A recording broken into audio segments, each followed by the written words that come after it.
जय श्री कृष्णा, राधे राधे दोस्तों। कैसे हैं आप सभी लोग। उम्मीद करते हैं कि आप सभी लोग ठीक होंगे, स्वस्थ होंगे। तो दोस्तों, आज का जो यह वीडियो होने वाला है नवरात्रि के ऊपर होने वाला है। तो दोस्तों, नवरात्रि में यह 7 संकेत बताते हैं कि माँ दुर्गा आपके ऊपर बहुत प्रसन्न है और माता दुर्गा आपके घर पे स्वयं आ चुकी हैं। तो दोस्तों, यह 7 संकेत आप भी अपने घर में ज़रूर चेक करना। नवरात्रि के पूरे 9 दिन माता देवी माँ जो होती हैं वह आपके ऊपर प्रसन्न होती हैं। तो दोस्तों, अच्छा समय माना जाता है जिस समय आप माता लक्ष्मी और माता दुर्गा को प्रसन्न कर सकते हैं। तो दोस्तों, हम आपको आज के यह 7 उपाय बताने जा रहे हैं जिनसे कि आपको पता चलेगा कि माता दुर्गा आपके घर में आ चुकी हैं। इसीलिए इन दिनों की गई सच्ची भक्ति और परिणाम माता दुर्गा हमें तुरंत दिखा देती हैं। इस समय गलत काम करने से चैतन्य होने के कारण माता रानी अगर बुरा कर्म करें तो बुरा परिणाम भी दिला सकती हैं। तो दोस्तों, माता हमें दंडित भी करती हैं। नवरात्रि के पूरे 9 दिन हमें पूर्ण रूप से सात्विक विचार से रहना चाहिए। तो दोस्तों, 9 दिनों में हमें कपट, छल, ईर्ष्या और द्वेष आदि के परित्याग कर देने चाहिए। माँ दुर्गा जिस घर में आती हैं उस घर को पंडितों से भी ज़्यादा पवित्र एवं शुद्ध कर देती हैं। वहाँ रहने वाले सभी लोगों को बुद्धि ही भर में हो जाते हैं और घर एकदम शांत रहता है। तो दोस्तों, गुरु जी ने बताया है कि यह क्या हो कहते हैं कि इसके बारे में आइए दोस्तों जानते हैं। दोस्तों, आनंद लगने लगता है। आप सभी लोग अपने घर में चेक करिएगा कि अगर 7 में से कोई भी संकेत आपको मिलते हैं तो समझ लेना कि माता रानी आपके घर में आ चुकी हैं। आइए जानते हैं कुछ संकेतों के बारे में। संकेत बताने से पहले आपसे एक निवेदन है कि वीडियो को एक लाइक किए बिना मत जाइएगा। दोस्तों, अगर आपने वीडियो को एक लाइक किया तो माताजी आप पर बहुत ही ज़्यादा प्रसन्न हो जाएंगी। तो दोस्तों, चैनल को भी सब्सक्राइब कर लीजिएगा। अब बात कर लेते हैं कुछ संकेतों के बारे में। तो दोस्तों, वह कौन से 7 संकेत हैं जिससे आपको पता चल जाएगा कि माता रानी अब आपके घर में आ चुकी हैं। अगर आज के वीडियो मिस कर दी तो सारी ज़िंदगी पछताना पड़ेगा, क्योंकि इस समय माता रानी हमारे घर में आ जाती हैं लेकिन कुछ गलतियों के कारण हम माता रानी को पहचान नहीं पाते हैं। यही सबसे बड़ी हमारी मूर्खता होती है। तो दोस्तों, यह वीडियो बहुत ही ध्यान से देखना। माता रानी 9 रूपों की गई पूजा, इनकी पूजा करने के अलावा हमें अलग अलग फल की प्राप्ति होती है। यह जानकारी सबसे पहले जानते हैं, क्योंकि आप में से अधिकतर लोग वीडियो को देख तो रहे हैं, नौ दुर्गा माता की पूजा करते हैं, लेकिन उन्हें जो 9 रूप होते हैं पूजा करने के, कौन से फल की प्राप्ति होती है, उनके बारे में उन्हें पता नहीं होता है। तो सारी जानकारी मैं आपको विस्तार से बताऊंगा। अगर आप माता रानी के सच्चे भक्त हैं तो वीडियो को पूरा ज़रूर देखना, क्योंकि अधूरा ज्ञान हमेशा खतरनाक साबित हो सकता है। तो दोस्तों, ध्यान से देखना और कमेंट बॉक्स में जय माता दी जरूर लिखना। नवरात्रि के प्रथम दिन हमें देवी माँ शैलपुत्री की पूजा करनी चाहिए। नवरात्रि में जो प्रथम रूप है वह शैलपुत्री। तो दोस्तों, शैलपुत्री के लिए बोला जाता है कि पर्वतराज हिमालय के घर में पुत्री के रूप में उत्पन्न हुई थी, इसीलिए इनका नाम शैलपुत्री पड़ा। नवरात्रि के प्रथम दिन हमें माता शैलपुत्री की उपासना करते हैं। वृषभ में माता शैलपुत्री स्थित रहती हैं। वृषभ इनका वाहन होता है। तो दोस्तों, यह अपने हाथों में खड़ग, चंद्र, गदा, धनुष और श्रम को धारण करके संपूर्ण आभूषणों से विभूषित होती हैं। तो मिलम के समान क्रांति युक्त दा भुजा माता रानी हैं। तो दोस्तों, चरण वाली इनके दाहिने हाथ में त्रिशूल और बाएं हाथ में कमल पुष्प शोभित होता है। तो देवी पुत्री शक्ति, दृढ़ता, आधार पर स्थिरता है। तो दोस्तों, अगर आप भी माता शैलपुत्री को प्रसन्न करना चाहते हैं तो आपके जीवन में स्थिरता आएगी। माता शैलपुत्री का बीज मंत्र है, वह है ओम चंद जन जन शैलपुत्री दबे नमन। नवरात्रि के दिन यह हमें ज़रूर आपको जाप करना चाहिए। अब हम बात करते हैं माता ब्रह्मचारिणी जी की। तो दोस्तों, माता ब्रह्मचारिणी की पूजा करते हैं। देवी ब्रह्मचारिणी की आराधना करने से कई प्रकार के मनोरथ की पूर्ति हो जाती है। देवी ब्रह्मचारिणी इनका नाम क्यों पड़ा यह भी जान लेते हैं। भगवान शिव से विवाह करने के लिए प्रतिज्ञाबद्ध देवी माता पार्वती ने कठोर ब्रह्मचारी का पालन किया था। ब्रह्मा का अर्थ होता है तपस्या और आचरण उसका अर्थ होता है आचरण करने वाली। इस प्रकार ब्रह्मचारिणी का अर्थ हुआ आचरण करने वाली। माता रानी ने कठोर तपस्या की भगवान शंकर को प्राप्त करने के लिए। इनके स्वरूप का सर्वप्रथम जानते हैं। देवी ब्रह्मचारिणी के दाहिने हाथ में जप की माला और बाएं हाथ में कमंडल और ब्रह्मर का स्वरूप है। देवी ब्रह्मचारिणी की उपासना करने से मनुष्य में तप, त्याग और वैराग्य, सदाचार और संयम की वृद्धि होती है। माता जी की कृपा से सर्वत्र सिद्धि और विजय की प्राप्ति होती है। माता ब्रह्मचारिणी का मंत्र है, या देवी सर्वभूतेषु ब्रह्मचारिणी रूपेण संस्थिता नमस्तस्यै नमस्तस्यै।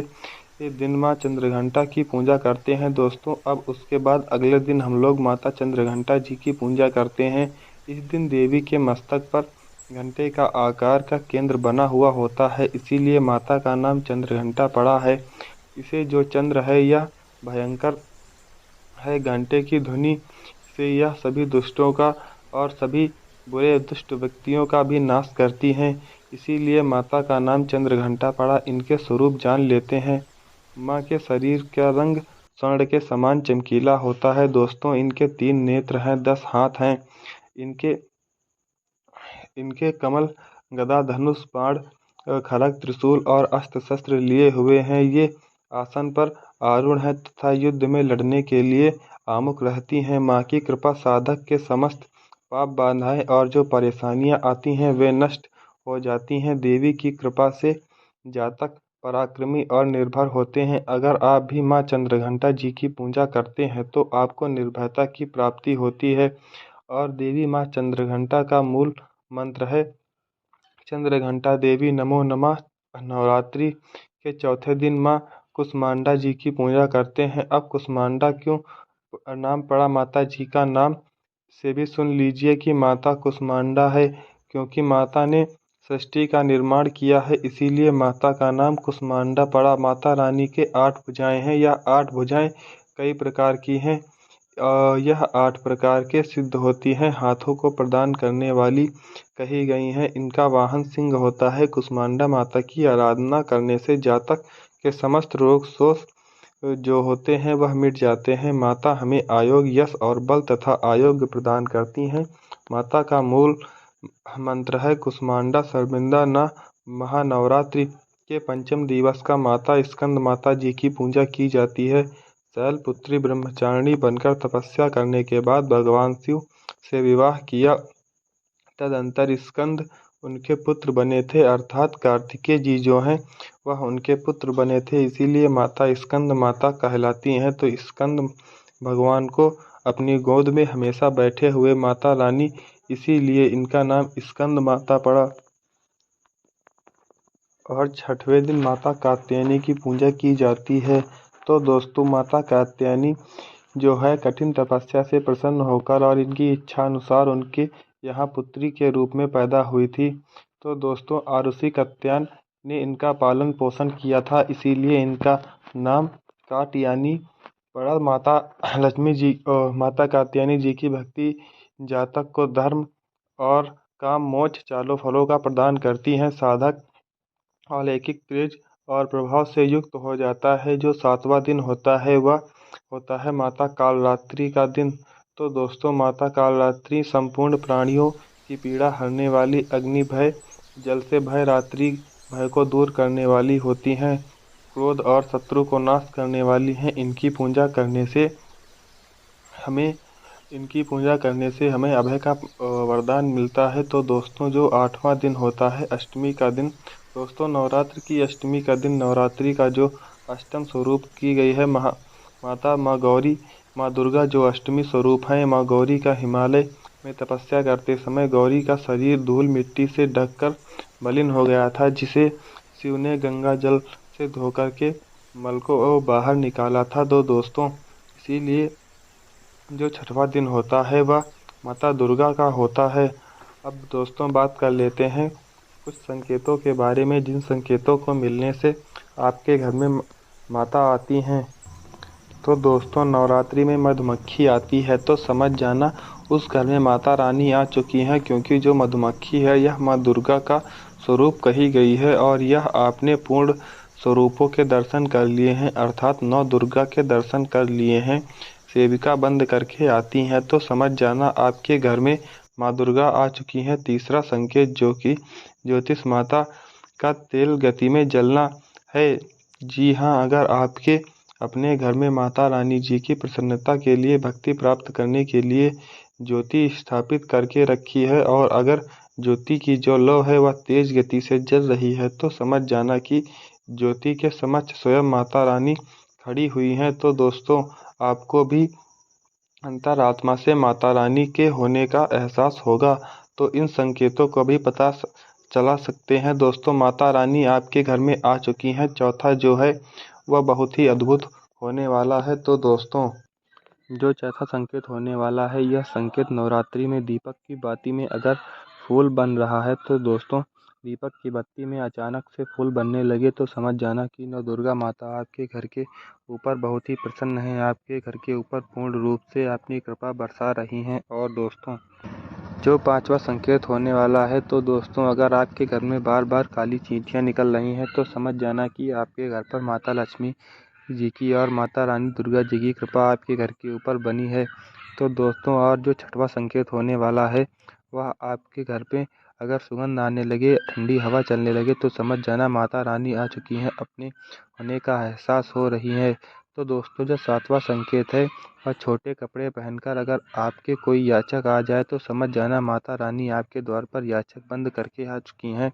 नवरात्रि में कोई भी याचक आए तो खाली हाथ भूल कर भी मत जाने देना, क्योंकि स्वयं माता रानी परीक्षा लेने के लिए आपके घर में याचक बनकर आती हैं। तो दोस्तों आज के वीडियो में इतना ही। मिलते हैं कल एक नए वीडियो के साथ में, तब तक के लिए हमारे साथ जुड़े रहें और हमारे चैनल को सब्सक्राइब कर लें। धन्यवाद।